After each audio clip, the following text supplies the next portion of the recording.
morning, good evening, good afternoon, whatever it is, wherever you are. My name is Andrew Grosset and welcome to episode 2 of Rise and Grind.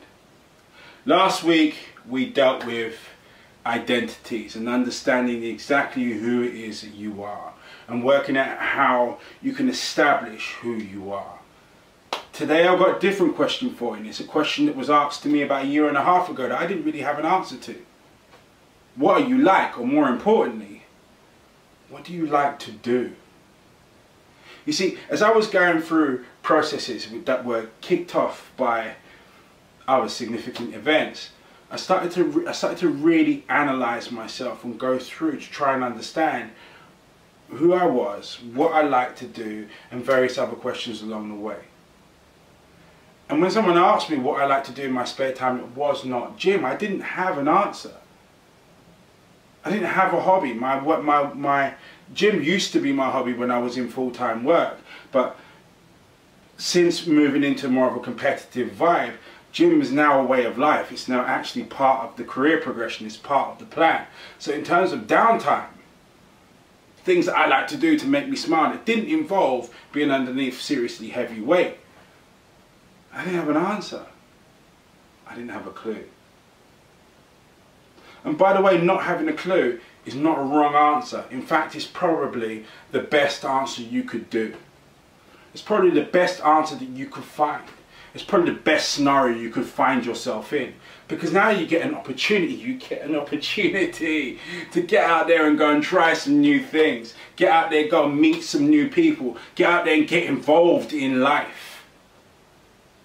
In the pursuit of when people name this thing called success, what we're really talking about here is I want to be happy. I want to be happy in love. I want to be happy in my relationships with people. I want to be happy financially. So understanding what you need to how to be happy involves also understanding what makes you happy, not with other people, but by yourself. What is it that you like to do? Ask yourself this question and see if you can come up with 10 items. If you could list 10 things that you like to do, what would they be? Because when I got asked that question, didn't know. Had no idea. Wasn't sure. But what that prompted was, it prompted a response of experiences. Because I had to go find out. You know, so I did some simple things, like I went to a drive-in cinema. You know? Did some other things as well. It's like I went to an indoor air tube and spun around in there. The point of what I'm trying to make is you need to get yourself up and moving and understand some crucial things. In this whole realm of being successful, or being happy, whatever you want to call it. You can't be successful if you don't know you. You can't be happy until you know you. You can't be successful until you know what you like and what you don't like and what you like to do. You can't be happy until you are doing what you like to do. So ergo, you need to understand what it is you like to do.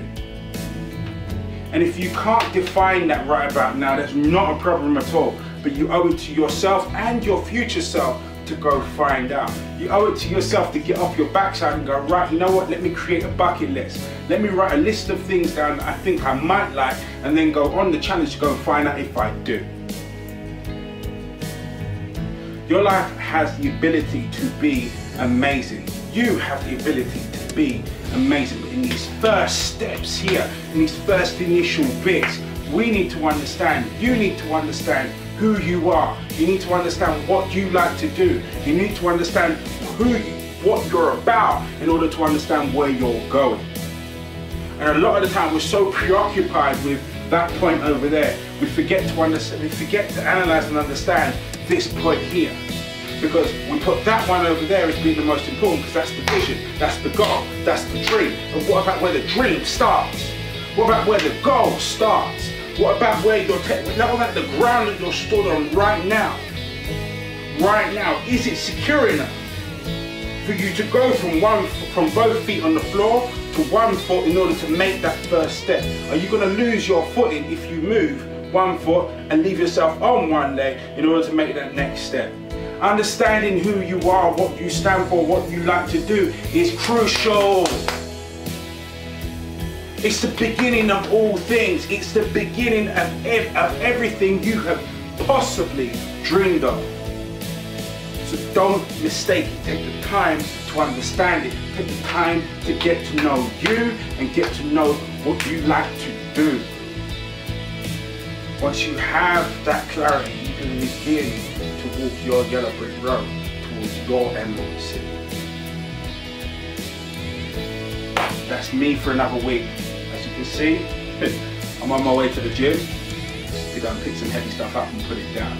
In the meantime, remember, you are your biggest asset and your greatest triumph. I'll see you in the forwards next week. In the meantime, stay strong. Stay focused.